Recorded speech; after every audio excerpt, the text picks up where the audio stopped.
আসসালামু আলাইকুম। আবিরানাদের ব্লগ থেকে আপনাদেরকে স্বাগতম। শস্য শ্যামল বেড়া আমাদের এই বাংলাদেশ প্রকৃতির টানে আমাদেরকে বারবার টেনে নিয়ে যায় গ্রাম্য দৃশ্যয়। পাখির কলকলানি মুরুকের ডাকেই আমাদের নিতান্তই গ্রামের মানুষের ঘুম ভেঙে যায়। ঠিক তেমনিভাবে শহরে থাকি যারা, বাইরে থাকি যারা, আমরা সেই মনোরম দৃশ্যগুলো উপভোগ করতে পারি না, খুবই মিস করি।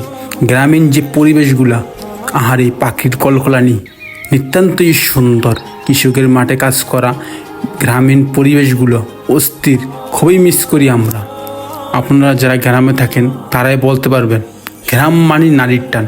মায়ের টানে যেমন সন্তান বড় হয়, ভূমিষ্ঠ হয়, সেই রকমই গ্রামের মানুষগুলা ভোর সকালে যেভাবে মাঠে ঘাটে কাজ করে, সেই গ্রামীণ পরিবেশটা দেখলেই মন জুড়িয়ে যায়, যেটা সচরাচর শহরে দেখা যায় না।